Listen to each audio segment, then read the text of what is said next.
Assalamualaikum warahmatullahi wabarakatuh. Perkenalkan, nama saya Idki Farizi Effendi dari Fakultas Hukum Universitas Muhammadiyah Jember.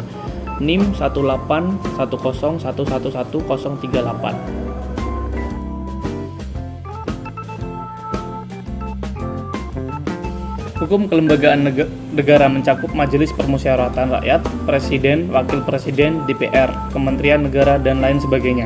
Yang hal itu diatur dalam Undang-Undang 1945. Struktur lembaga negara beserta hubungan di antara lembaga negara telah mengalami pergeseran setelah dilakukan amandemen. Pada dasarnya, hubungan di antara lembaga negara tidak banyak mengalami perubahan. Namun, perubahan itu justru tampak dalam struktur lembaga negaranya. Sebelum amandemen, struktur lembaga negara terdiri dari MPR sebagai lembaga tertinggi, Presiden, DPR, DPA, BPK, dan MA. Namun setelah dilakukan amandemen, lembaga negara berkembang yaitu MPR, DPR, DPD, Presiden, MA, MK, dan BPK. Perbedaannya ada di poin penghapusan istilah lembaga tertinggi sehingga semua menjadi lembaga tinggi negara.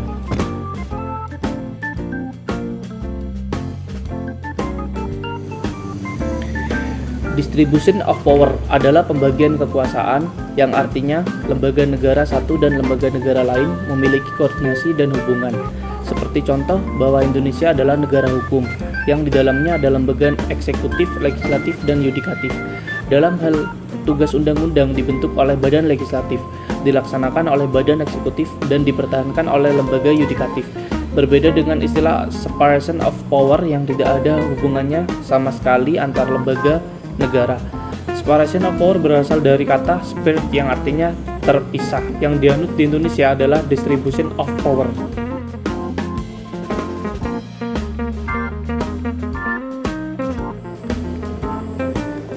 Sebelum amandemen, yaitu pasal 7, Presiden dan Wakil Presiden memegang jabatannya selama masa 5 tahun dan sesudahnya dapat dipilih kembali. Setelah amandemen pasal 7, Presiden dan Wakil Presiden memegang jabatan selama 5 tahun dan sesudahnya dapat dipilih kembali dalam jabatan yang sama hanya 1 kali masa jabatan.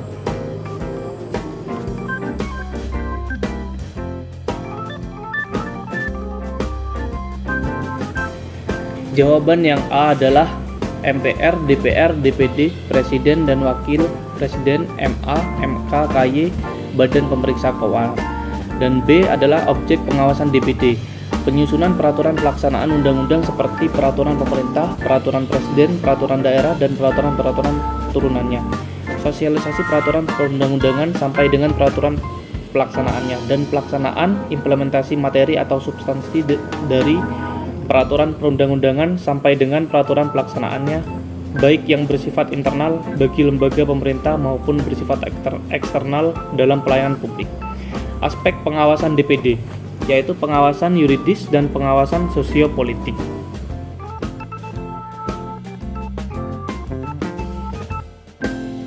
Perbedaan Mahkamah Agung dan Mahkamah Konstitusi adalah bahwa MA lebih merupakan pengadilan berorientasi pada keadilan, sedangkan MK lebih berkenaan dengan lembaga pengadilan hukum. Persamaannya yaitu Mahkamah Agung dan Mahkamah Konstitusi adalah sama-sama pelaksana kekuasaan kehakiman di Indonesia, sebagaimana termaksud dalam pasal 24 ayat 2 Undang-Undang Dasar tahun 1945.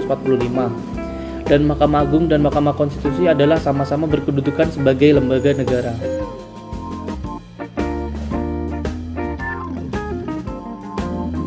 Lembaga negara yang bersumber dari undang-undang terdapat ada 2, yaitu TNI, memiliki tugas dan fungsi yang dilaksanakan berdasarkan kebijakan dan keputusan politik negara, yaitu menegakkan kedaulatan negara, mempertahankan keutuhan wilayah negara Kesatuan Republik Indonesia yang berdasarkan Pancasila dan Undang-Undang Dasar Negara Republik Indonesia tahun 1945, serta melindungi segenap rakyat Indonesia.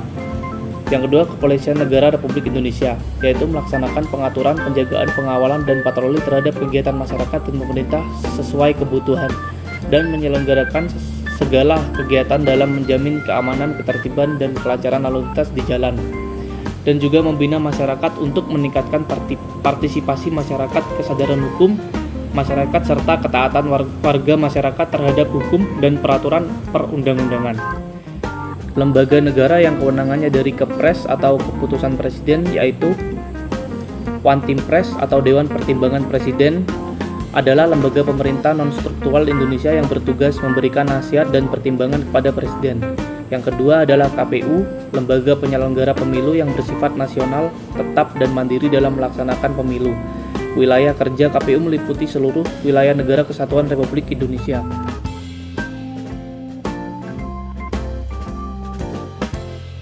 Dalam penyelenggaraan pemilu agar lebih baik lagi ke depannya, yaitu menurut saya mendorong aktivitas pendidikan pemilih yang agresif dan masif pada media sosial. Pelaksanaan media sosial merupakan media yang relatif membutuhkan anggaran yang kecil dan mampu menjangkau lapisan masyarakat. Media sosial juga mampu mengakomodir kebutuhan masyarakat atas biaya akses informasi kepemiluan yang relatif murah.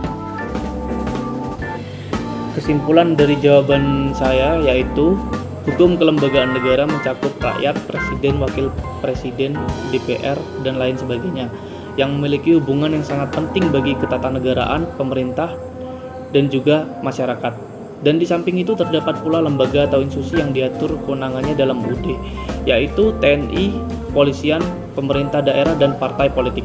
Terdapat pula lembaga yang tadi disebutkan namanya yaitu Bank Sentral dan KPU. Nah, itulah tadi kesimpulan dari jawaban saya. Untuk kalian yang baru aja lulus dari SMA dan ingin mempelajari jauh tentang ilmu hukum, kalian bisa langsung segera daftar di Fakultas Hukum Universitas Muhammadiyah Jember. Sekian dari saya, jangan lupa tetap mematuhi protokol kesehatan dan selalu pakai masker. Wassalamualaikum warahmatullahi wabarakatuh. Sebaik-baiknya ambisi adalah dengan mendengarkan suara sekitar agar tidak membuat kita terkungkung dan gelap mata, hingga menghalalkan segala cara. Tetapi, tumbuh dengan cara yang wajar dan sehat dalam prosesnya. Karena hukum harus ditegakkan, walau langit harus runtuh. Fakultas Hukum Universitas Muhammadiyah Jember. Tangguh berkarakter, tangguh berkarakter, Tangguh berkarakter. Tangguh berkarakter. Tangguh berkarakter. Tangguh dan berkarakter. Tangguh dan berkarakter. Tangguh berkarakter. Mari berperan bersama Fakultas Hukum Universitas Muhammadiyah Jember.